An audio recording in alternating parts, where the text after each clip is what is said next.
if you're worried about building a moat, best moat in AI is generate your own data, right? And a lot of that's what hardware does amazingly well, right? So we see this in all sorts of interesting things. It's like some obvious stuff like, hey, I'm going to build a remote sensing company. Awesome. I have my own imaging and I can analyze that. That's great. Less obvious are things like I'm looking at a 1970s process for cement production that was too hard to characterize and control. And now I can characterize and control it super cheaply because of AI. So like I literally can build control systems for things that I couldn't control 5 years ago. Welcome back to the CleanTechies Podcast, where we interview climate tech founders and VCs to discuss all things building and investing to solve the biggest challenge of our generation, climate change. On this episode, we had the absolute pleasure of speaking with Shaun Abrahamson, managing partner of Third Sphere VC. Shaun has over a decade of investing in early stage companies, leading Third Sphere, and before that he was a founder and PM himself, so a lot of shared experiences both from the investing and the founding angle. He spoke especially well to the struggles of investing in climate tech, specifically in hardware, and had inspiring stories to share about how founders can still be successful. We also got to talk about his talk at New York Climate Week on the climate capital stack and his two frameworks called Design for Finance and the Escalator of Impact. It was a lot, but in the best kind of way. Imagine just being able to learn about all the things you need to know about climate finance in one episode. As always, let us know what you think and enjoy the episode. Hey there. Are you building a climate tech business and looking for very specialized talent? Consider reaching out to our sponsors, NextWave Partners. NextWave are experts in talent acquisition, recruitment, and retention across the climate tech, renewables, and ESG spaces globally. So if your team is growing or you're looking to make a career change yourself, feel free to reach out to NextWave at next-wavepartners.com or reach out to one of their consultants directly via their LinkedIn page. Impact brands represent the choice to live our lives in alignment with planetary action and our values, to preserve our amazing home for generations to come. Be it through solar panels, how you travel, where you're sourcing your materials, the choices we make matter. And I know you know that if you're listening to this podcast. My name is Anna Konstantinova, and I'm on a mission to make impact brands our next paradigm. I believe that marketing can be used for us rather than against us, and I want to help you build the best brand possible so we can all pour our strength into solving the biggest issue of our time. Whether you're a founder or an investor representing portfolio companies, let's work together to make sure your brand is seen, heard, and remembered the way it deserves to be. And as a thank you to the CleanTechies community, I'm offering 20% off my newest launch, Branding Sessions, with code CleanTechies, one word. We'll take 60 or 90 minutes to solve one specific problem, whether it be a naming issue, strategy development, business growth, or beyond. Let's put our minds together and move forward with renewed energy. Can't wait to hear what you're working on. Find me at annako.co. That's ANNAKO.co. Talk soon. All right, welcome to the show, Shaun. How are you? I'm excellent. Thanks for having me. We're really, really excited to have you on today. In preparing for this, it's always super surreal to be able to talk to people who spoke at Climate Week and also had, a platform in which they got to get their work out, because we see it, and then to be able to have that conversation in person is a totally different feeling. So both sides and I have been super excited for this, and we really appreciate you taking the time. Yeah, no, I'm glad to do it. Yeah. Why don't we kick off? Why don't you tell the audience a little about yourself and what you do? Yeah, so my name is Shaun Abrahamson. Let's see, I still think what I do is investing. It's early stage, and so sometimes it feels a little bit like trying to sort science fiction from reality. But I've been focused on, early stage, usually one of the first investors in climate in a very broad sense for the last decade. And before that, was a part of a few interesting things. I went through the dot-com bubble and was part of such a catastrophic failure that it became a documentary. So that's kind of unusual. It's some good learning. And yeah, I mean, I think maybe what's a little bit unusual is quite a technical background. So I've done electrical, mechanical, and then got a master's in building simulation tools at MIT. Have lived in a bunch of places. So grew up in Cape Town, spent a bunch of time in Zimbabwe, and then came to the US for school. Also, along the way, accidentally went to school in Germany with a bunch of award-winning advertising people. So I would say I'm fairly curious. I'm not big on the status quo.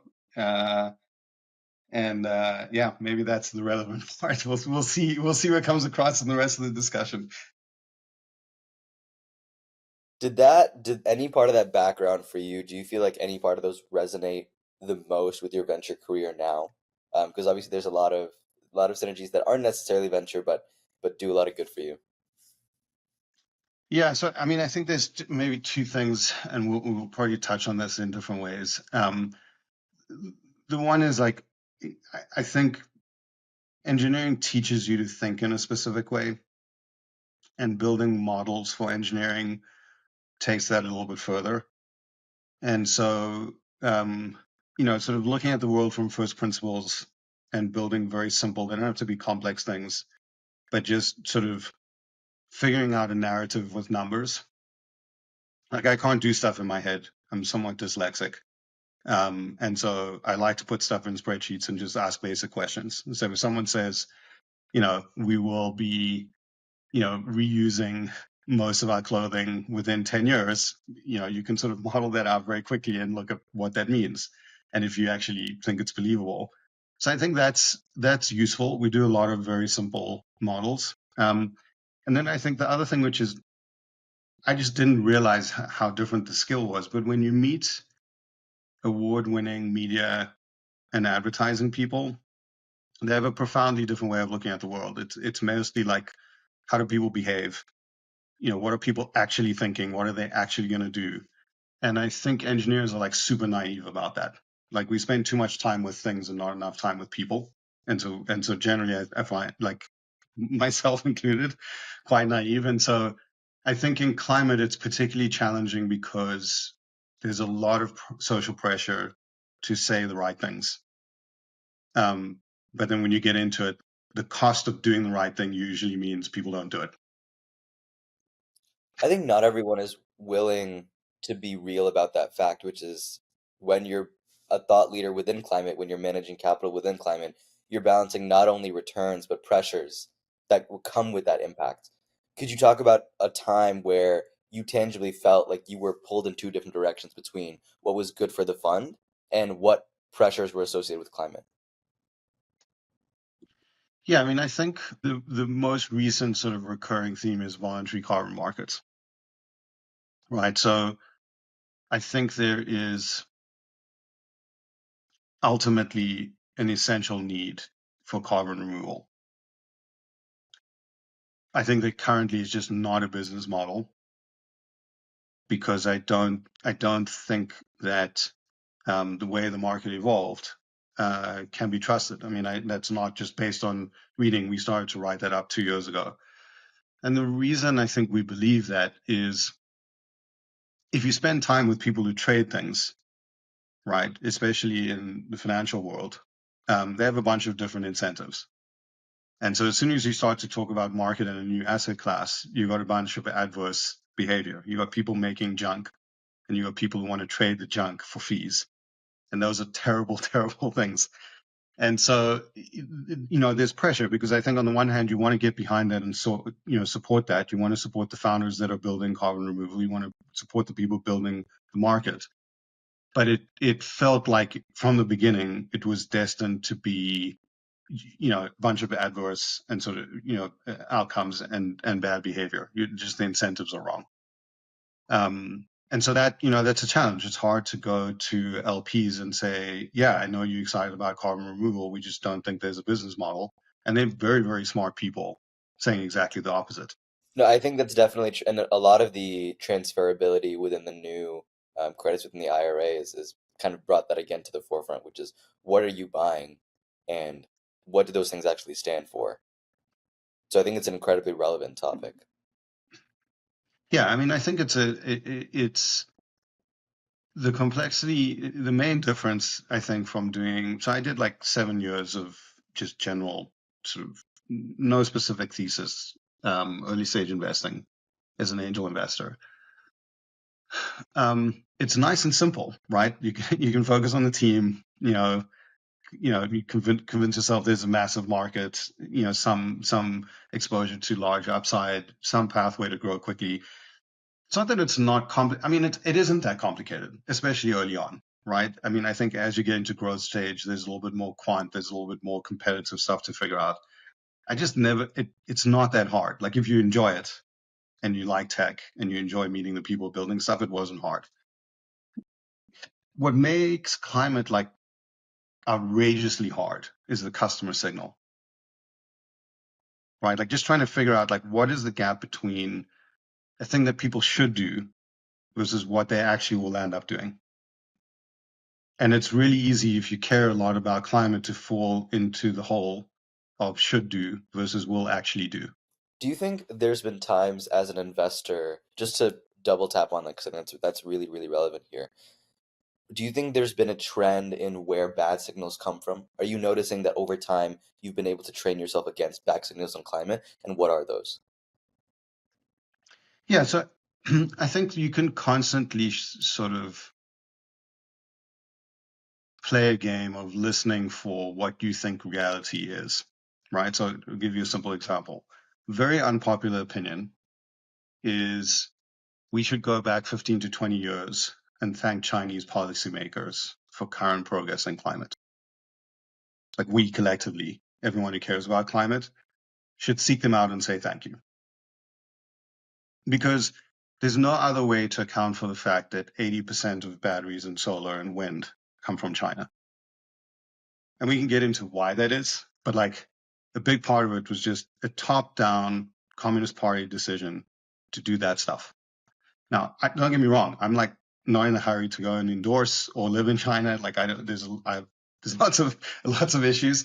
However, that to me is a reality. If you can't acknowledge that, then I start to worry about the rest of your sort of model of why things are the way that they are.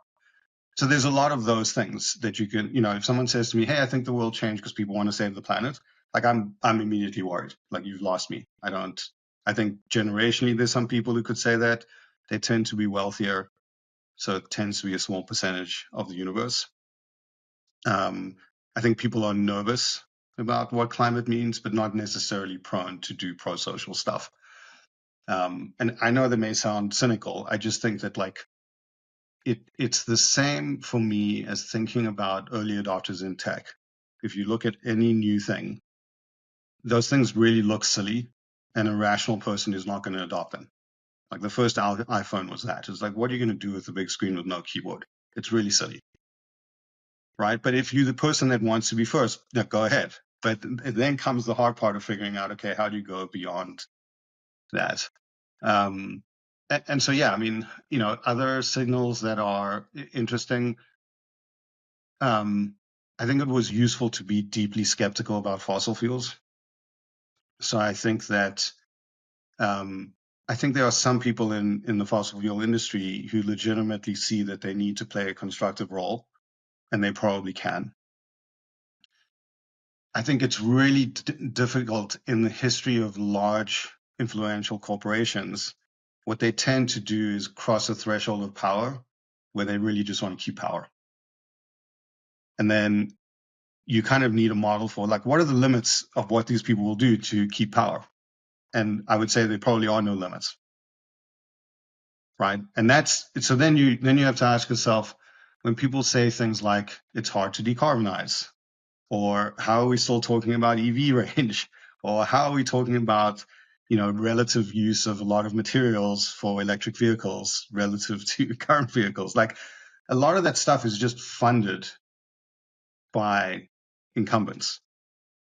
And so that just makes it even harder to sort of sort through what's real, right? You've got legitimately people trying to make economic decisions versus do the right thing, which has historically often costed more. And then you've got a massive investment in disinformation.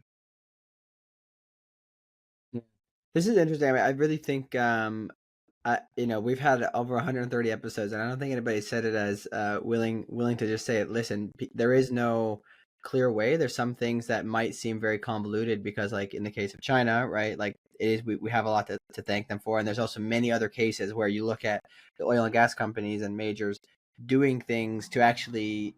Essentially, they're the ones funding some of these projects, right? Because of the pilots. Without them being willing to buy the technology, you may not have other people doing it, right? And the technology may not advance in some cases. However, that doesn't mean we want to promote oil and gas, right? So it's just really interesting to hear you verbalize that. I think it it's is a just touchy like subject. the scale of. I think the one fun part of sort of living with media and advertising people for a while was that you can start to get a sense of how much is spent to promote a specific reality, because that's what we're talking about, right? Like, and that's not ad buying. That is having an audience with a journalist to give your version of a story, which often lands up being quite a bit less critical than it should be, because you have someone who just sold the same company media. So those conflicts exist throughout so then you have to ask yourself, so what are the sort of reliable ways that you can figure out what reality is? And I think over time we just kept coming back to, you have to go and sit with customers, and you basically have to ask them the same thing in different ways over and over again. And sometimes you have to take them out and have a few drinks, or if you live in California, have some mushrooms and try and get to reality. And that's just super hard. I think it's a harder lift than any other part of tech. Maybe healthcare, where there's a lot of incumbents and so there's a lot of noise. But it hasn't been the case that tech is being sold into an environment where there's a massively powerful, think multiple top 10 companies in the world. Like, that's not what tech disrupted before. Tech disrupted, parts of media. The biggest media companies didn't make it into the 100 biggest companies in the world. Disney, there's a few exceptions. Same thing with retail, right? If you think about what was disrupted to some extent, financial services, right? Like, you're not really going up against the same scale of interest. You certainly don't have a situation where you have whole countries who's like 50% of their GDP is oil and gas. Like, tech hasn't tried to disrupt that. Maybe like SpaceX is the only company that could claim to have gone up with a national program or gone ahead. So I think those things are worth keeping in mind, because it makes getting real customer signal just much, much harder. I think that side of things is really interesting. Obviously, I think when you're talking about a media organization, it's cool to hear that perspective because, I think within climate and media, that's something that we think a lot about, of course, given the platform that we have, and also trying to understand the intersection between how multifaceted you have to be. It's an interesting parallel that I think, like you said, the context switching does apply and translate pretty well, because you do have to get down to the basics of what do people want at the end of the day. And I think like that's really in the fossil fuel world, what would be nice and I think that they do this now. They tell their shareholders this. It would be nice if fossil fuels just said, yeah, we know climate's important. Also, we would like to grow our business over the next 20 years. Hey there. Quick break to remind any founders or VCs listening, if you are looking for deal flow, seeking to raise funding, looking for partners to help service your needs, or perhaps you're looking for corporate investment partners, feel free to reach out to us through our Slack channel, which can be found in the description. Because we meet a lot of people in this space, we set aside time each week to make introductions to the various people that we encounter. This is something we do free of charge in order to help these incredible companies solving climate change to scale. Looking forward to hearing from you in the Slack channel. I'm fine. I would prefer that they just say that explicitly, so we kind of know, right? But up until recently, there was sort of this maneuvering in the background, and so once you know that that's true, at least you can sort of discount. But it's like it makes it super hard if someone comes to you and says, "Hey, I have a McKinsey report," and McKinsey says X, Y, Z, and I don't want to pick on McKinsey. We can edit out and put in any consulting firm. The challenge for most of those firms is, who is that report being sold to? It's not being sold to an early stage climate founder. It's not being sold to an early stage fund. It's generally being sold into an incumbent who needs some reassurance that there are scenarios in which they can thrive. So then how do you discount that? Right? Is that what's likely to happen, or is that what you can sell today with some plausible probability that that scenario is going to happen? And anyway, I think that it's just unusual. I don't think there's been another part of tech or startups where the sort of quality of information is so low, right? And there's stuff that is, hundreds of pages long that is probably just never going to be reality, right? But it has all the peer review and it has all the logos, and that's unusual. Definitely. And I think one thing I want to do right before we go any further, just for the audience, could you talk about your work with Third Sphere? I just want to give the full context that obviously we know, but love to add that to the conversation now. So Yeah, so Third Sphere, we started off 10 years ago. The thesis was a bit more narrow. And at that point, we weren't sort of tracking IPCC. We actually were looking at local government policy. So we looked at a group called C40 Cities. C40 Cities at that point was about 10 years in. So they've been around, since early 2000s. And what C40 Cities did was bring together the 40 largest cities in the world and basically map out, multiple climate scenarios. Like, here are all the things that we could try to first decarb and second do adaptation and resilience. And so that second thing is very important, because one thing that we notice in the sort of newer generation of climate funds is we generally not talking about adaptation and resilience, but that's been today it's 30% of our portfolio. It's been a core thing that we cared about from the beginning.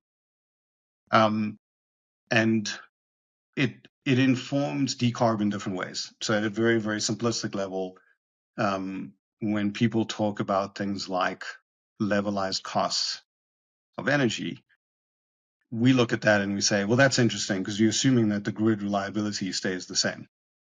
And that seems like a terrible assumption. So how should we think about that?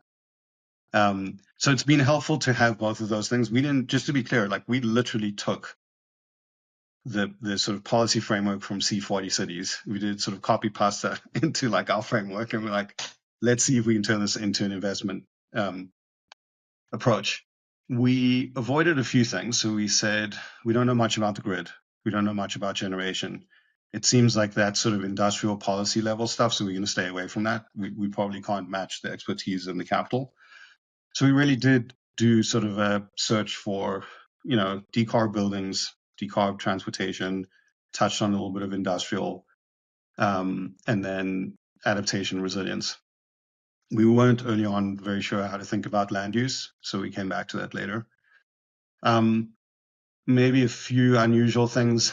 Right from the get-go, we did a lot of hardware, right? So had conversations with investors that are, some of the best in the business, right? So I've known like Rulof at Sequoia for a while, and in the first year that we were starting, basically said, here's the thing that we're thinking about doing. Seems like a lot of hardware, seems like a lot of regulation, seems like work with local government. And his response is, it's worth doing. I just don't know if these are things we would do as a follow-on investment with you, which is terrifying. So that's where we started. And I think all we were trying to do in the beginning was we weren't trying to build a platform. We literally were just trying to figure out, is there a way as an angel investor to go and make investments related to climate at a point where the default response was, hey, I just lost a lot of money in clean tech. Are you really going to do this thing? And so, fast forward to today, we are allocating out of a fourth fund. We still work really early on. The reason we like really early on is because we've touched already on the customer signal piece. That is a huge part. Customer and distribution is a huge part of how we think. If we meet teams any later, usually they've made some decisions that we can't discuss. They kind of locked into those things. So we prefer to be early. We like I said, we don't mind hardware. I think it took a while. Like our first 2-3 years, our customers, our founders could not raise we had to learn how to pitch hardware or to help them pitch hardware. And in the process of doing that, we had to learn how to sort of negotiate the fact that hardware is going to require more capital, but it can't come out of the cap table. So what do you do? And so today we have early stage VC, but we also have a credit platform that's in its third iteration. We can talk a little bit more about that, but it's really an answer to where does the capital come from that cannot show up on the cap table because it breaks the math of cap table. and there's lots of answers to that. It turns out one that we like is off-balance sheet leasing. And so that's where we focused. There are other things we can touch on, all the other ones, but that's what our platform does. And I think our team is, we've all built products. So I think we talked a little bit about it. I was saying to you, what are you doing as a PM with Schmidt? And I think our general approach is we talk to founders about what they need. And our sort of first line of support is, do we have an email for someone who could be helpful? And that works really well for a bunch of things, right? It's other founders, it's people who build great sales teams, it's people who know a specific industry, it's great. But in a few cases, we ran into problems where we didn't have a good email. So we're like, okay, is this just bad network? Like, what do we do? And in some cases, we got to the point where we're like, actually, no one's doing this well, right? There are lots of people who can give you advice, but they're telling you to come back in 5 years. And so we should go and build something. And that's how we landed up doing credit. So that's incredibly informative. Like starting off with understanding sort of city impact and that kind of policy and that parallel. Now, many, many years later, understanding the parts where you had specificity, where you could specialize and, staying away from some of this grid management stuff, but then doubling down on the stuff that you know. Now, like four funds later, really doubling down on that hardware. And you mentioned with that hardware, really having to be the education and thought leader with founders. I think that's incredibly informative. And it's also because hardware as a business model is still relatively nascent, especially at least compared to software. And so you mentioned being able to help companies who are pitching hardware. And so I just want to double down on that really quickly, maybe high level, doesn't have to be long, but are there any mistakes that you see hardware founders, it would make your job a lot easier if they just knew this before talking to you? Yeah, I think a lot of things in tech are about how much you want to reinvent the wheel, right? Like I think a lot of tech success is building on top of existing trends and existing often larger companies that are taking most of the risk, right? And so if you go back and look at sort of Apple early on, if you look at NVIDIA in the 90s, if you look at even Tesla, their first products don't require them to build production and manufacturing, right? They can really contract that stuff out, and they focus on synthesis to do something new. And so I don't think that's what pops into most investors' mind, and I don't think that's what's in most founders' mind when they think about building hardware, right? They don't think about the cheat code, which is, I found some Lego pieces. I can go and buy them in large bags, and I can put them together and get a new thing. And that's the cheat code for the beginning. You can always come back and say, hey, this one person who sells me Lego pieces, those guys are ripping me off. I could make much more margin if I just did that myself. Awesome. But the nice part about buying from everyone in the beginning is you can figure out what the most important bits are, and you can come back and figure out if you want to take that on and actually set up your own production. And I think that's the biggest issue. I think, we, in the last sort of, 6 months, we've had a lot more people approach us and say, hey, will you help us with first of a kind? How do you think about first of a kind? And I'm like, there's sort of two flavors of this. There's first of a kind, which is go and buy some Lego bits and put them together. Then it's not really first. It's first in the sense that you put them together in a new way, but the Lego pieces are not new. And so you can find ways to underwrite that. The stuff that's really scary is, hey, I have this amazing thing, and when I've spent $100 million, we can turn on revenue. But first I need to build, a new thing. before we can do anything. And I think the thing is, this is not a religious belief for us. We just don't have the case studies for where that worked. And selfishly, as an investor, I would be fine saying, yeah, go and take that risk. From a climate sort of timeline perspective, I don't want to take those types of risks. Like, we have playbooks for stuff that works. We have 30 to 40 years worth of hardware playbooks that work. So why are we discussing new things, right? Like, so we don't, like, we won't engage. Like, we won't engage on things that we can't look at a playbook and say, yeah, we kind of see how this was done. Your contract manufacturer, your main supplier, those folks are taking most of the risk. They took the hit on capital. That's totally fine, because you're just trying to see if they're customers. You can come back and add margin later. Yeah, this is really fascinating. I like how you look at this, and I obviously, we wanted to have you on the show because of this reason, because you have all these different insights, and I thought it was probably the best talk at Climate Week that I heard, even some of the big names that weren't as good. So I appreciate this, but I want to get into you talking about specifically designing for finance. So I don't know where exactly to start. I think perhaps the most interesting thing would be if you want to set it up with why VC came up with all these words specifically for VC to keep private equity out, and we can go into it from there. And what are the options? I think there's a couple things to go through. Is like, what does it look like? What's the history? What are the options inside of it? And then we can eventually go break those down into what do you have to achieve to get each of those. Sure. I mean, yeah. So maybe one way to think about where to start is, this is not my idea. I think this is from Founder Collective. They don't ever use the word allocate. They talk about investing. And I think that's a very subtle but important difference, right? Because if I go from a $100 million fund to a $1 billion fund, my problem that I have to solve is slightly different, right? At $100 million, usually I'm trying to give companies capital that they need to solve specific problems. At $1 billion, I have some excess capital that I need to find a home for, that I need to allocate.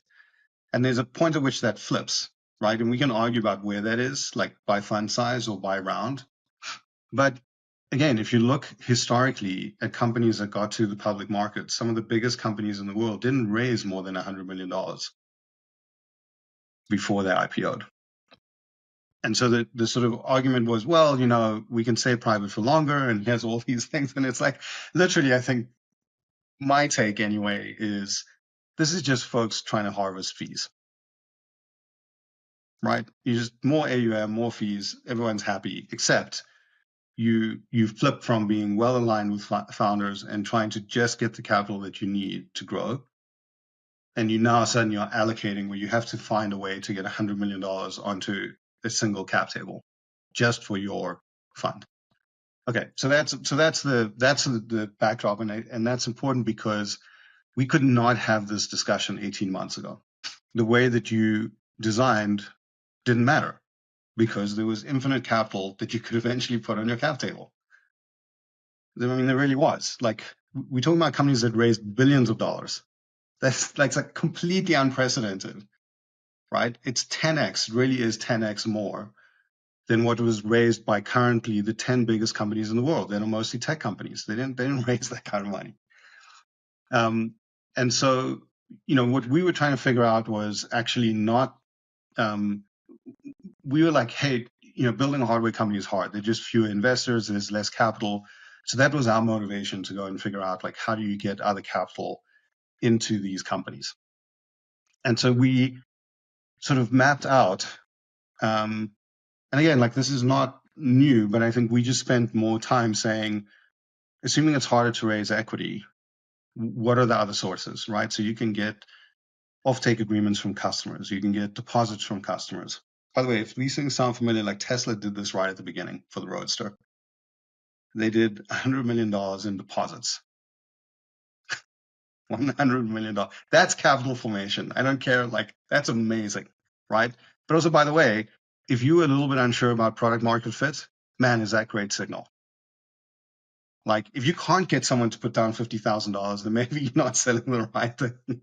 So customers are phenomenal. And I think you get lazy if you can just go and raise money, right? You can overlook your product market fit, and you can sort of, essentially let customers off the hook, and ask them for less. So customers are interesting. Partners are also really interesting in hardware. In the software world, there's no real partnerships, right? There's cloud providers. And I think provider tells you everything you want to know about the relationship, right? They're not cloud partners, or they're cloud services. So there's no notion of like working together. It's just a thing that you use, an API. And so partners are interesting because most partners, if you are a startup and you go and explain a thing that you're making, they can recognize when customers like that thing, and they can recognize when you become a new source of revenue or a new source of growth for them. So they're super well aligned, maybe even more than investors. And so anyway, so we stepped through and said, okay, customers are interesting, partners are interesting, lenders are interesting. I mean, there's always been venture debt. That's not new. But then we had these sort of fintech explosion of like revenue-based finance, which is sort of old school factoring dressed up, in new clothes, and a few other products. And then we have a really old idea, which is off-balance sheet structures, right? So basically, a company that will buy an asset and package it into a subscription or a lease, so that you can open up you can open up more customer segments. And that was always fascinating because you can go back and look at residential solar, and residential solar went through like, initially early adopters just paid, right? Because early adopters tend to have more money, their motivation's different, they paid. Then they hit the limits of early adopters. So they're like, oh shit, we need to package this so that you can reduce taking the technology risk and not have to worry about cash flow. And then fast forward a few years, you come back to, oh, actually, this is the thing that I'd like to own. So I want to finance, or I actually want to own, I want to buy to own, and maybe I'll roll it into my mortgage, or maybe I'll get another product. But there's like 3 distinct evolutions. And our thought was that should happen for a bunch of other climate assets. So you can tell, like, this is already, like, if you were a founder worried about how to raise VC, we just introduced a whole bunch of new variables. We're like, oh, you can get cash from your customers, your partners. There's all these lenders doing all sorts of stuff you haven't thought about. There's this thing called underwriting, which requires that you do pro forma and you model out cash flows, and effectively you get a credit score. And these are all new things. When we started that, what was fascinating was, if you went to look at educational material for lending in the startup ecosystem, there were 2 articles that we could find. One was from YC and one was from Kaufman Fellows. And they were both about venture debt. Hey there, thanks for listening to this episode. If you made it this far, it's likely that you're enjoying the show, so I wanted to ask your help. If you're enjoying it, please give us a review on Apple Podcasts and share with somebody in the same industry who might find this interesting. And if you're interested in getting summaries of these episodes, go subscribe to our newsletter that comes out on LinkedIn and Substack. Links can be found in the description. Thanks for your help in growing the reach of this show. That was the sum total of startup land exposure to lending. That's kind of crazy. I think this is, I wanted to make one comment back on something you said, which was, and I hadn't thought about this, but I've told a lot of people I've bumped into about this, that, just get some interest from people, get the signal. But what I thought was very interesting is it's not necessarily just about a signal, but the type of signal. Maybe you want to raise the barrier to entry a little bit, so it demonstrates, a higher quality interest, right? Somebody, I think we talked to this, I think it was this week, we talked to one of the corporate VCs, and he said, you don't want free pilots, you want paid pilots ideally, right? So Just kind of wanted to highlight that point. But yeah, so that's 100%. I think the idea that all customer signals is equal is problematic, right? It's how you have billion-dollar valuation companies that aren't sure if they have product market fit, which is what we have, right? And it's not to knock the folks who built those companies. Like, investors were willing to underwrite that risk, just to be clear. Like, this is just a systemic thing that results from having too much available capital. And so folks are willing to say, I'll wait for that signal. What was helpful, I would say, for the first 2 or 3 years was we would invest in companies and we would say, you know what, I don't know if you're going to be able to close another round. That was actually super helpful because you can't lie to yourself. You better figure out how to sell stuff to customers. I mean, so like in retrospect, I'm like, oh wow, we should feel fairly smart. No, we were just dumb and lucky. Like we didn't have a choice, right? And so, we were talking to founders about like, oh, we'll help you raise, and they would pitch 100. We have like this is Revivin. So we have a company. Revivin is an e-waste processing company, right? So they collect electronics from corporates and then they process that, and ultimately about 80% of it or something gets reused.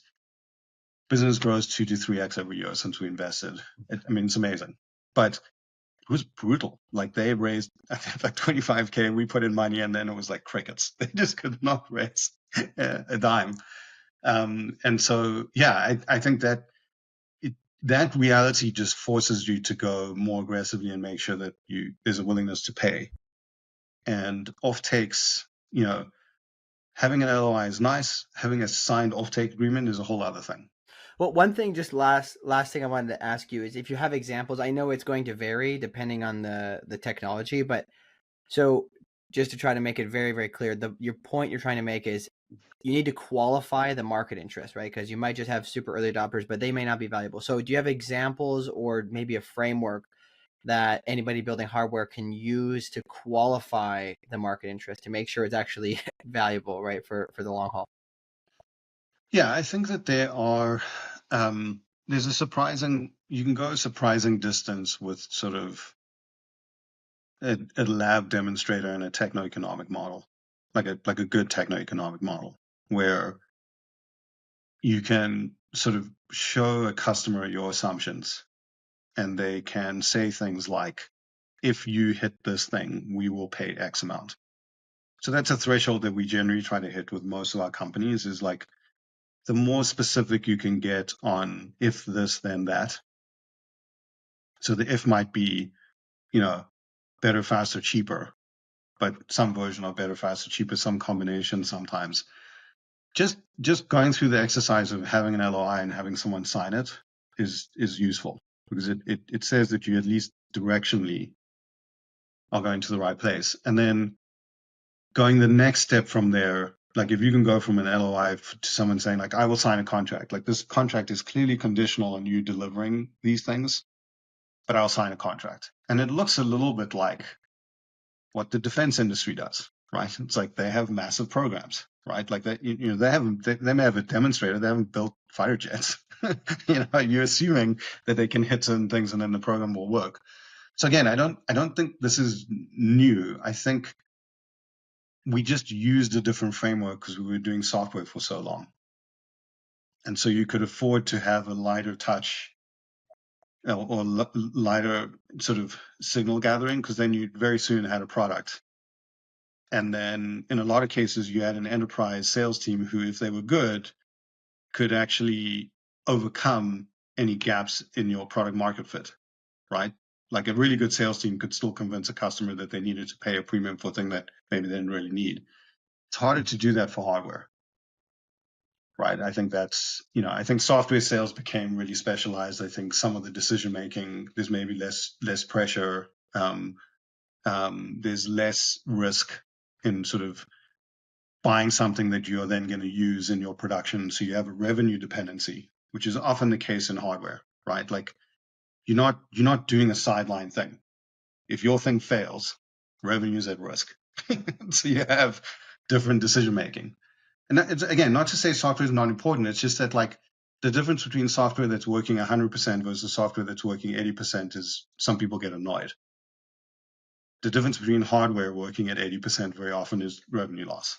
I think that's a really interesting point, also because I think we both on this show and just throughout being in the space have heard about not only when you look at its software, you're looking at building, selling, and then repeating, right? You're able to do this iteration in terms of the technology out there.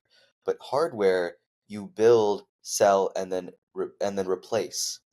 and then after that you have to integrate. So a lot of times you are fully uprooting a system where the ROI has to be much clearer, and you can't allow for that gradual trend, or like you said, that 20% loss, because then you're not getting the investment that you aim to get, and the replacement factor is just much more complicated. So I just wanted to Yeah. bring that up because I think that point resonated with a lot of the frameworks in which people talk about why hardware is harder. And it is really interesting to hear you, and also it's, more than interesting, it's inspiring, I think, to hear that, hey, like, we have this base of knowledge, why don't we like start to use it and inform like the people who help come to us. Look, I think the hardest thing is I really don't think we figured out anything new. Like, people knew all of this stuff in the 80s, all of it. Like, really, like, the only thing that we're different is maybe, there's more AI. Maybe there's like cheaper components, but otherwise it's the 80s, right? And I think the biggest challenge is that if you survey a group of investors and say, when was the last time you went to a factory tour? A lot of folks just haven't been in years, and that's part of the problem. So that gives you a sense of a level of discomfort of sort of, there are real risks in hardware, but a lot of the risks are imagined. And so there just is a smaller universe of folks who sort of are comfortable with this. And also, if you haven't been working in hardware, then you haven't had to sort of come up with a framework. So I mean, again, like, we are sort of accidentally in the right place at the right time, because we just decided 10 years ago we wanted to try some things that probably shouldn't have worked. And when they started to work, you just get accrued learning from sort of doing the stuff, talking to founders, seeing, the supply chain problems, seeing the sort of product market fit problems. So yeah, I'm really optimistic. Like, I'm not worried about if anymore. I'm mostly worried about when you can get through some of these things, and when is still a reason to worry, right? Like, we can cross some thresholds that are going to be, a lot of avoidable pain and suffering. And that's probably the only concern. But I think, like, another way to think about this is, we sort of, at the right moment in time, decided we were going to rebuild most human systems. So this is the first time probably in 100 years where we're seriously revisiting everything. And we have some phenomenal key technologies, right, that should generally always outperform the incumbent options, which is kind of amazing. I mean, it's like, that's like, no one designed that. That's just like, we just, at the right moment, we have most of the things we need. I definitely agree with that. I think that whole topic, I think, I think Silas and I are kind of feeling very much the same way. There's a million things we'd want to ask about this, but there's one other major component that you talked about, which is optimism. I think optimism, opportunity, and a lot of that has to do with, to transition for the audience, the escalator of impact. So that was a big part of your design for finance talk, your thesis. So just to give a bit of a background, the escalator of impact, it's, again, to paraphrase in a way that's much less eloquent than what you would say. There are 6 components, and it follows as grants, venture capital, customers, partners, lenders, and off balance sheet. And so one thing I want to get into is that's sort of the high level.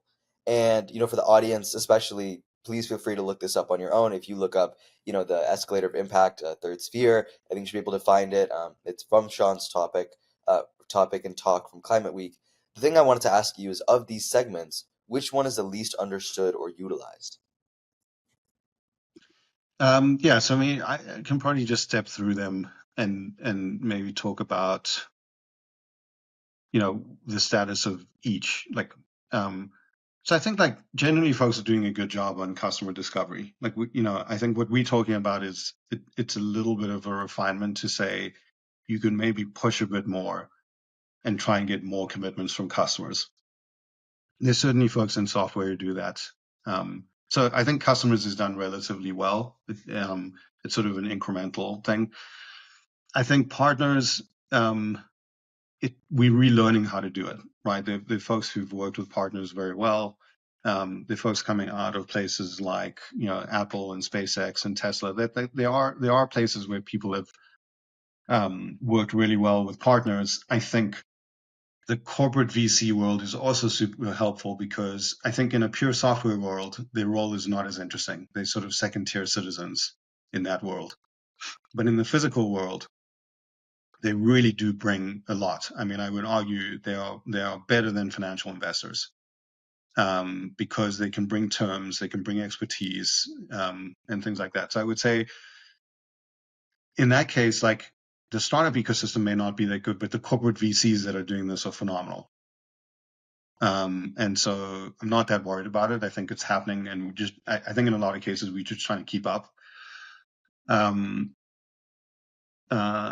Lending, I think there's been a lot more education, in a sort of post Silicon Valley Bank, First Republic world. Those folks were doing most of the venture debt. And I think founders have asked a lot more questions about what is that really, right? What is that product? I mean, it has venture in the name, so it seems like it should be good, but it's actually kind of a silly product, right? It basically says, if you have cash, I'll lend you money. Also, I need to talk to the people who will give you more cash to make sure I get paid. So it's like a circular reference. And what's funny about that is like, yeah, there are other products. Like there are things like revenue-based finance. There are things like, working capital. There are things like being able to take a loan against physical assets, which hardware companies have. And so I think founders are getting more educated about that. I think the difficulty was less founders, actually. I think it was more VCs and sort of startup boards who I think had like some very legitimate concerns about terms and conditions in terms of like what happens if you can't repay a loan, right? So what are the covenants or, whatever. But basically the terms and conditions mean that as a preferred investor, you suddenly are not the most preferred, right? And so in some cases, I think this is where we had a little bit of a battle where you would rather say, as an equity investor, I want a 2x liquidation preference and call it equity, but it really is a loan, right? Having a liquidation preference is really a loan in the way that it affects everyone else except for that investor or that class of shares. So I still think there's a little bit, the good news, I think, is if VC is shrinking, the available VC dollars are shrinking, most founders are now like, oh, I heard about this thing before. My board didn't want me to do it 12 months ago, but actually there's a bunch of stuff that I should look at. So again, I'm not too worried about it. I think off balance sheet is complicated. It's like it's a new territory for most folks.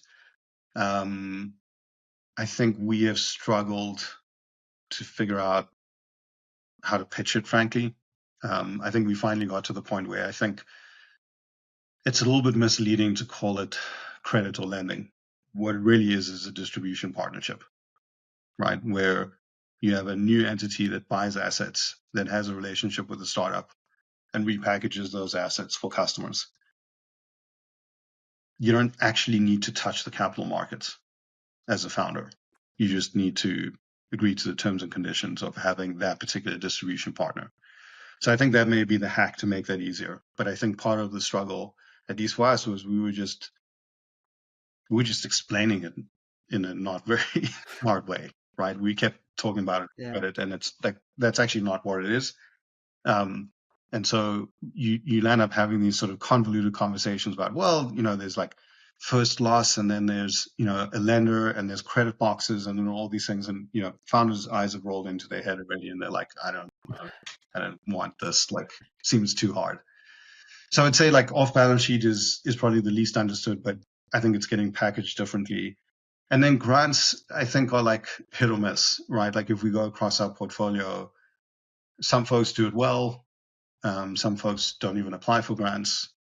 And I think the good news is we're starting to see some folks work on automation of like matching and then grant writing. So that may actually be a capital formation piece that can be somewhat automated. But it's been sort of a mixed bag, not a reliable part of the capital stack. Yeah, I think we are seeing some people do this. I remember one person in particular, hopefully we'll have them on the show at some point, but they stood up and asked a question at your event, and it wasn't really a question, it was just an advertisement for their for their grant automation software. But that was hilarious, honestly, legend. But what I wanted to ask was, so on this off balance sheet thing, and just make sure I get this right. So can you give examples of this? I think this was, if I'm not mistaken, Wasted was an example of this one, or I don't know if I have that right. But you So I guys think gave some Wasted examples as well. is, What are yeah, Wasted. They talked a little bit about this, so we can use Wasted as an example. So the way that generally this starts is a sort of specialty lender, and it's specialty because in the case of Wasted, it's someone who knows enough about like porta potty rental that they understand the cash flows, they understand the risk, they understand how to sort of get out of their position if Wasted fails. And those are usually the important parts of underwriting. And they'll lend to Wasted in a traditional on balance sheet way, right? We don't have to get into specific numbers, but let's just say they're going to lend them a certain amount of money that they can use to build out their fleet to collect the highly desirable human waste that they need for their business. The way that you graduate from that, let's say, there's a limit at some point, like, there's sort of debt to equity ratios where it would be unusual if they had raised like 20 million and they were trying to raise 100 million in debt, right? Like there's a point at which the underwriting is going to break. And again, we don't have to go into what that threshold is, but it's just like, it would be unusual to have 100 million of debt and 20 million of equity in that company, unless there's some very like high margin. Anyway, to avoid hitting into the upper limit from your lenders, eventually this lender, you could go to them and say, hey, actually, this seems to be working. We want to go to 50 cities. We're going to have a massive fleet of porta potties. Let's actually set up an SPV for porta potties, right? Where we don't even, as Wasted, we don't even want to own those anymore, right? You as a lender are going to set up a porta potty ownership company. We will manage them. Essentially, we will make sure that they produce cash, but you will figure out how to, get the cash to buy them, and you'll own them. And if our company fails, you got to figure out what to do with them. But the benefit that I have as Wasted is I now get to scale where I don't have to worry about the capital required for porta potties. I probably don't have to worry about capital required for my truck fleet either, right? So like, we get that there are companies that will lease you a truck. It's just that most people haven't sort of peeled back the leasing company to realize that it's just a specialty vehicle that's raising its own money to buy and own the truck and then turning around and renting it out.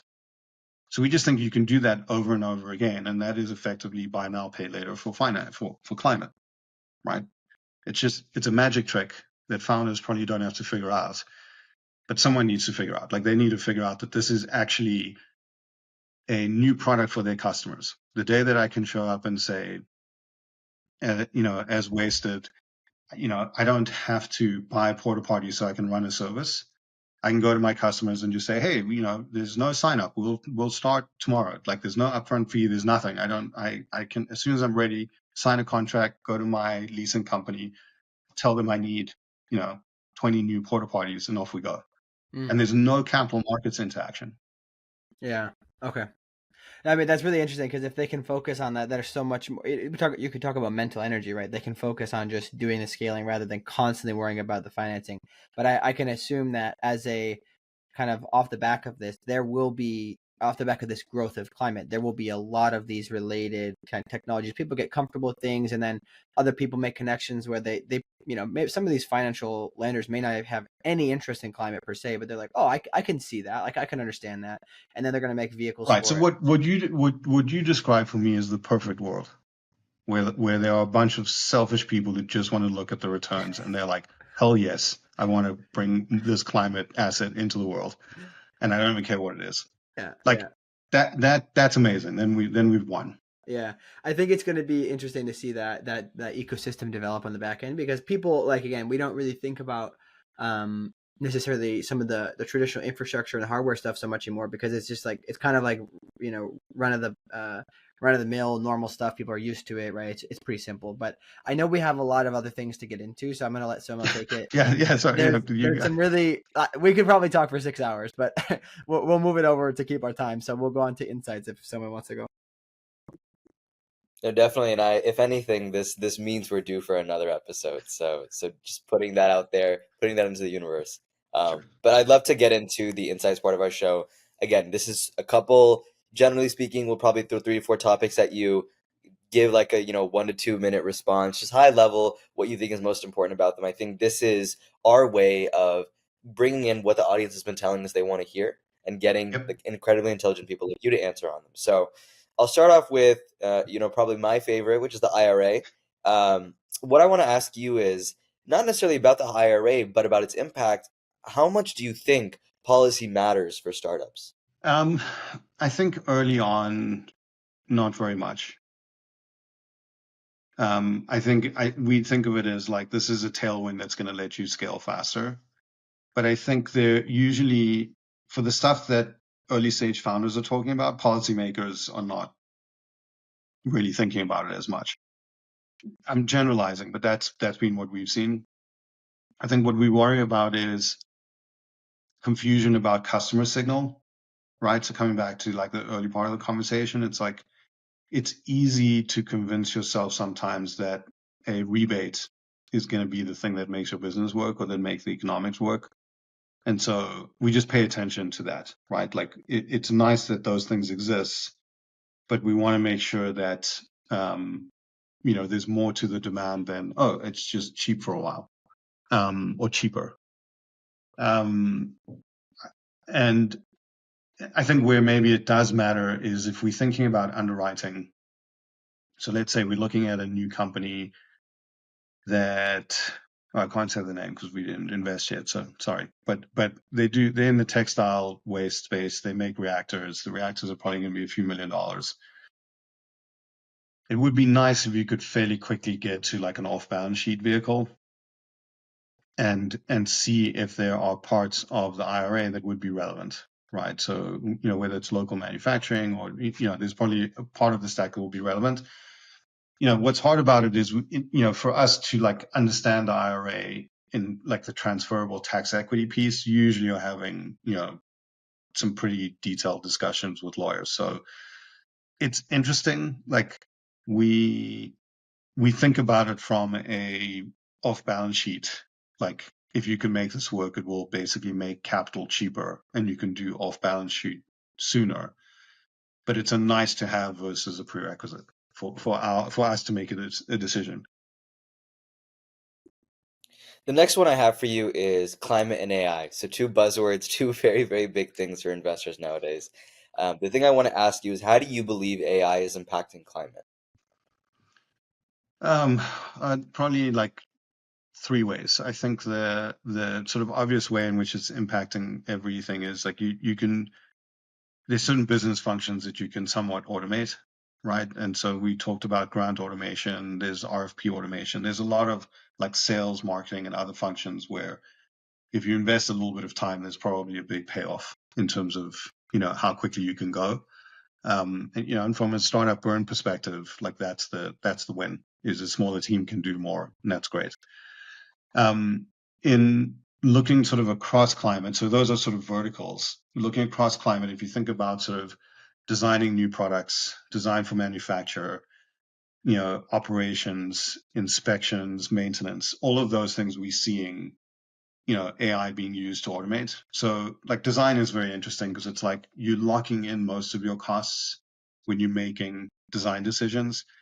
Being able to do a few more iterations and have those iterations be smarter with like a co-pilot means that the chances of us getting like cheaper heat pumps goes up, right? Just because you've got superpowers at the design stage. So that's interesting. Same thing's going to be true in maintenance. Like we're seeing that across. The third thing, and this is like this is the hardware superpower. If you're worried about building a moat, best moat in AI is generate your own data. right? And a lot of that's what hardware does amazingly well, right? So we see this in all sorts of interesting things. There's like some obvious stuff like, hey, I'm going to build a remote sensing company. Awesome. I have my own imaging and I can analyze that. That's great. Less obvious are things like I'm looking at a 1970s process for cement production that was too hard to characterize and control. And now I can characterize and control it super cheaply because of AI.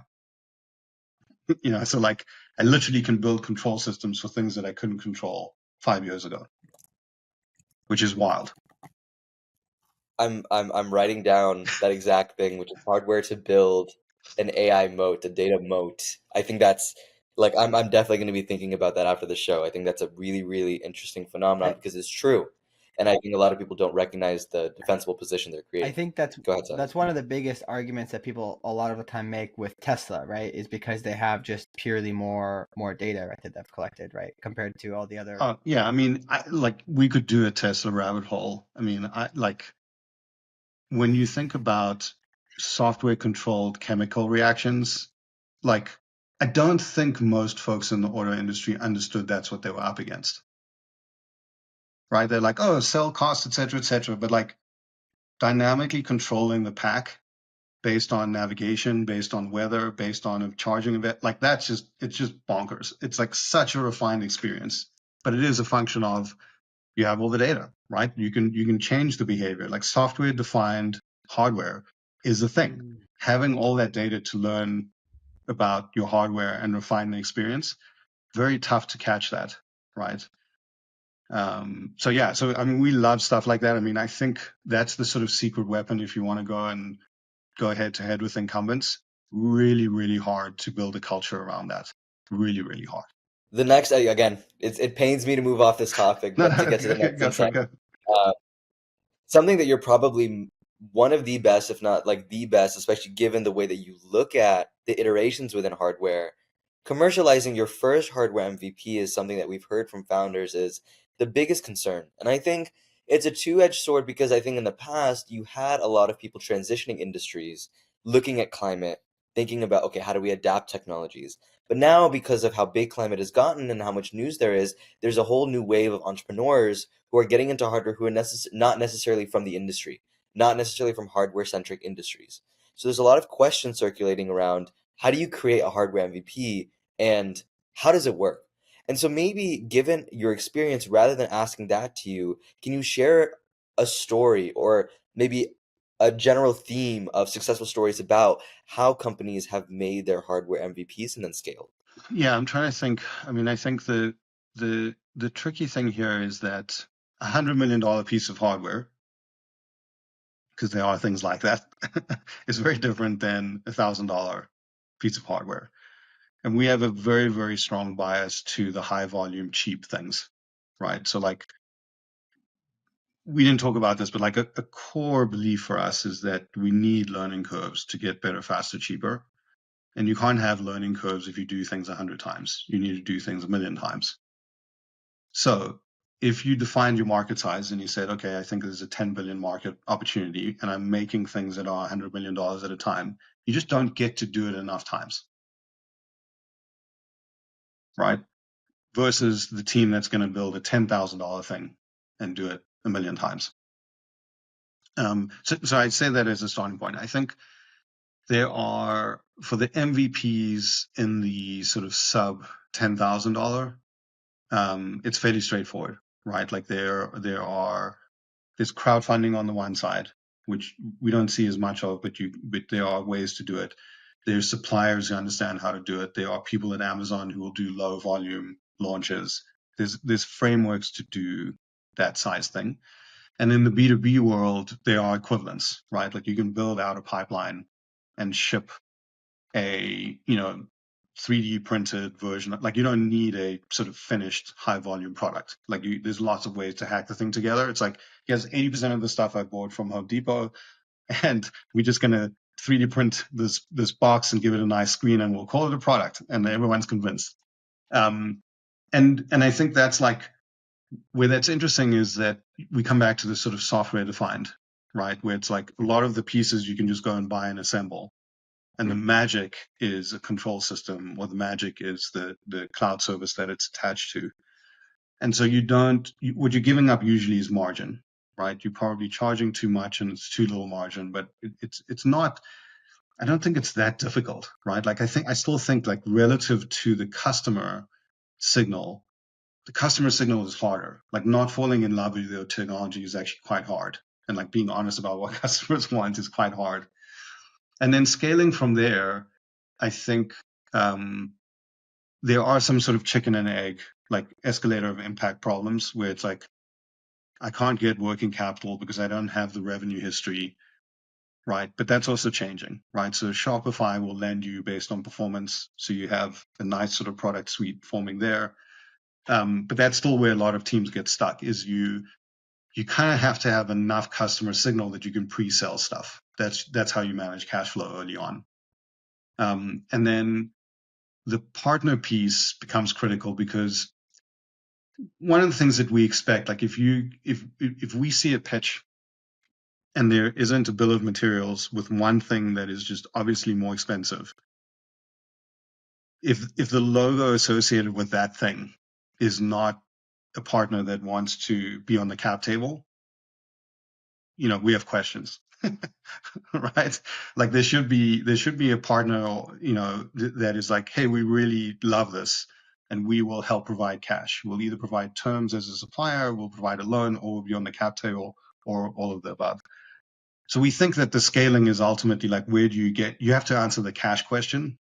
And, this is why we keep coming back to design for finance, is like, that's how you get from my sort of 3D printed hack together thing in maybe 100 units to 10,000, or 100,000 units. And then I'll admit, like, I don't know. We have some companies, Bowery Farming is building Indover. That's probably the biggest, hardware product. I don't know if we can do a lot of those. It's going fine. Like, I think the team has done great. I think they probably are still leading the category. I think there's lots of reasons to actually be more excited about the category now, despite a lot of failures. But I think the next biggest assets are in the couple of million scale, right? So, I think. yeah. Sorry, go on. Oh, no, go ahead. I was going to say, before we move on to the next one, I just want to point out and kind of shout out to you that level of specificity and linearity between the different types of capital intensity for your MVP, and also like the delineation of the requirements of each of those, are something that I don't think we've had the opportunity to hear yet on this show. And if anything, it's something that I think you can only get from the amount of experience that you had. So I really appreciate you sharing that with us. The last part of the Inside Show, before I let Silas jump back in, is this is something we love to do. We're going to put you on the spot here. If for some reason you had to leave Third Sphere, they decided 4 funds was enough, the 5th one needed to be someone new. If you had to build a company right now, what specific space and climate would you build, and why? I mean, I think I call it like climate defense, which is basically, do a full service adaptation company, probably for real estate. So I'm not sure exactly what that looks like. Some of that is insurance, some of that is physical changes, some of that is first responders, but it's basically taking some of what we've learned in building out a resilience and adaptation framework and just turning it into a service. And the reason is that I just think that is part of the reason we haven't talked about that is the folks that determine the cost of climate. There's actually not a lot of them. It's basically the reinsurance companies. And it's only in the last 12 months that they started to set prices in a way that reflect the actual shifting risks. And so I think, safe asset classes like infrastructure and real estate and things that were reliable are suddenly much more risky. And so I think that's a huge investment opportunity to build something. I think insurance isn't really designed for this rate of change, nor is real estate.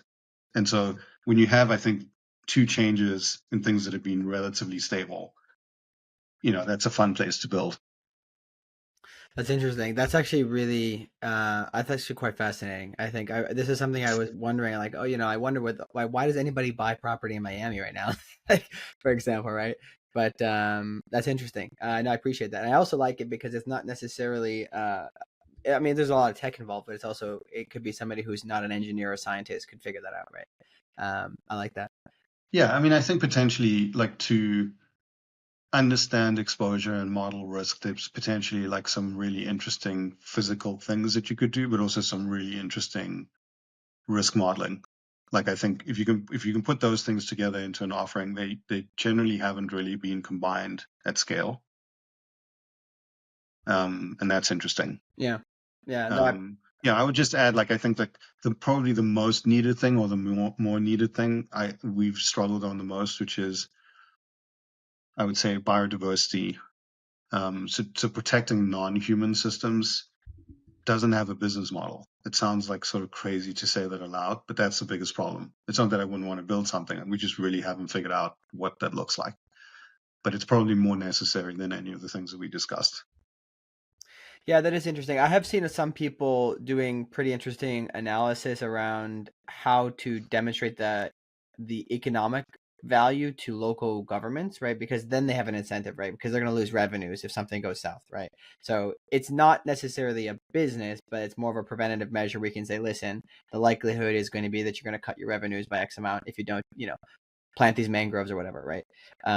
So Yep. there is some interesting things happening there. That is a good point, but I want to move on to, we've got a couple minutes left here. Let's go into your advice to founders, right? So we'll go through a couple things, but my favorite one, I'm a little biased, obviously, is on the topic of hiring, and especially hiring a founding team. Yeah, I mean, the thing that I didn't realize about my job is that I more and more become like a marriage counselor. And so I think my favorite sort of recent discussion on this topic is two founders who met like 9 months ago. And what they decided to do is like artificially subject their relationship to stress. Right? So like, that the thing like that routinely breaks relationships is outside stress. So I really like the idea of like just stress testing, right? So if you've known someone for a while and you've worked on hard things together, that's great. If you've built a startup together, that's great. If you are trying to discover someone that you can work with, like set a ridiculous deadline, right? And try and work towards it and see what happens in the process. But like finding a way to artificially stress the relationship, I think, is important, because that's I think the thing that matters maybe more than the skills, maybe more than a lot of things, is like what is going to happen when things are going sideways, when things go wrong.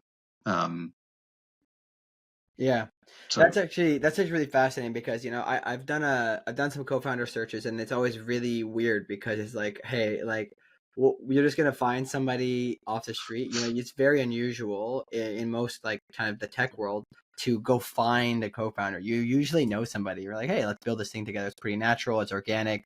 And you go from there, right?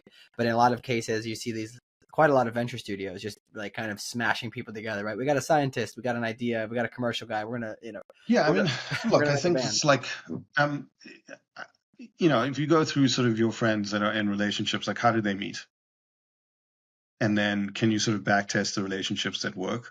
Like a lot of people have met online, and they work fine. I think the harder thing to know is if shit goes sideways, is it easier for someone to just be like, oh, I'm out? Like, my friends and my family told me not to spend more time. I'm worried about, my resume and whatever it is. And so like, how can you find a way to create that stress?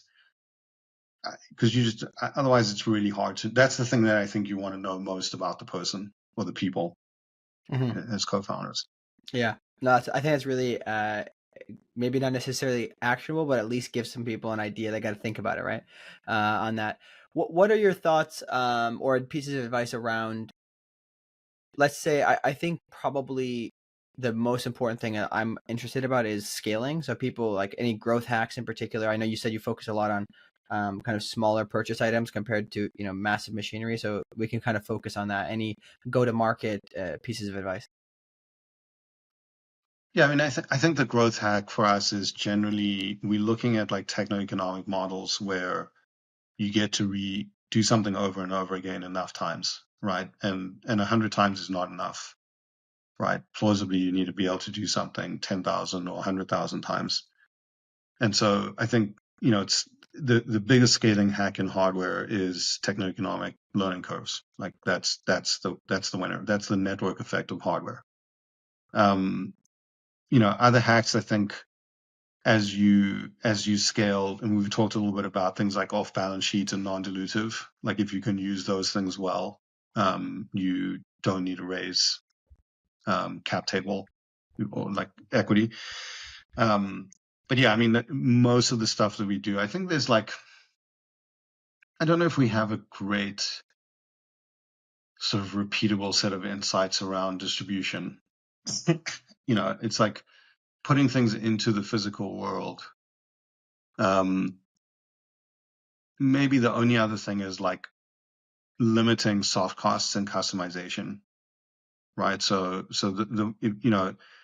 if there's a truck roll which is delivering the thing and you get the thing and plug it in and it works, it's very hard to beat that, right? The more truck rolls you have to go and look at the site to make sure that you have everything you need, like basically if you count truck rolls, more is worse, right? And so I think in an ideal world for us, if you want to scale, your truck roll is basically the delivery truck. That's it. No other truck rolls. No, that's helpful. I appreciate that. And now we're kind of coming on the last question of the show.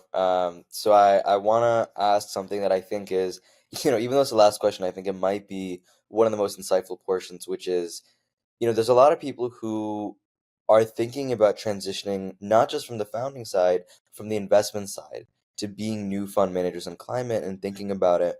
And so I just want to ask you, same thing, advice for people who are, either current fund managers or aspiring fund managers, even if you're like 18 and have big dreams. Like what advice would you have to those people about getting into climate from an investing and capital deployment perspective? I mean, I'll just talk about the stuff I think we were slow to learn or just didn't do well. I think ultimately investors want to know how they're going to make money, right? And so it's like, it's very easy to get caught up in, what people should do, what investors should do, what customers should do. And I think just sanity checking sort of what do you think can actually happen? Like what types of companies do you think can be built? There's a very big gap between, I think, the things that make headlines and sound great and the reality, which is a lot of this stuff is kind of boring, for a lot of people. There's a lot of detail. There's a lot of things to figure out. And yeah, I mean, I think like the pitch to LPs, I think a lot of LPs maybe 2 years ago were like, let's do this thing, let's save the planet. I think that's changed dramatically, and it's much more like, I almost think we spend more time talking about hey, we get to rebuild 90% of the economy. That's awesome, right? Oh, by the way, it also solves climate, right? And that it feels odd, right? Like if you look at our deal memos, if you look at how we work internally, we want to solve climate, right? Like there's no question that that's a priority, but I think understanding what LPs, like we just didn't do a great job. We spent a lot of time worrying about founders and trying to make sure we could support. I think we were much less thoughtful about, how to raise and how to talk to LPs. And then in terms of like where you show up, like what's interesting is, I think VC gets probably too much attention. I think other types of capital we've talked about, right? So like, working at a partner that's going to work with startups, being a customer, working on sort of non-dilutive, like that stuff just doesn't get that much attention, but there's probably more opportunity particularly if you're thinking about, a new career, or even if you're early on in your career. I would guess that, figuring out how to do underwriting for new assets is going to be more interesting and a larger payoff than early stage VC, for example, right? And then the last thing I'll say, like, I think if you want to do growth and PE, I think our main question is, when we have a founder going to raise a Series A, what advantage does the climate fund have over a top 10% generalist fund? And the answer very often is nothing. And that's a problem, because then at growth stage, the question is, what are growth stage climate investors actually doing differently than their peers in the generalist investors? I think that's a great point, and if anything, a great one to close out on, because I think it does kind of circle back to, maybe a generalist investor has their network, has the ability to scale, but there is a need for differentiation, same way in which you found the ways in climate that you would be able to double down on your strengths and really advance that. So I think it's an amazing point to close out on. Again, thank you so much, Shaun, for coming on. One thing I want to bring up to you is, where can people find you? How, I'm sure there's going to be a lot of people I think who love this show. So where can they follow up with you? I'm like old school email person. I mean, you can try LinkedIn and Twitter, but Shaun at ThirdSphere will get to me, and I'm pretty responsive. The worst case is I might say I can't meet, but I'll start a thread on email. But email is probably the easiest way. So it's my first name at thirdsphere.com. Awesome. Well, this is a pleasure to have Perfect. you on. I really do appreciate you, and Awesome. and it's what I think we'll probably have to close it off with another episode at some point down the road. But definitely appreciate you taking the time, and looking forward to seeing what people think about this. Awesome. Thank you. Thanks for having me.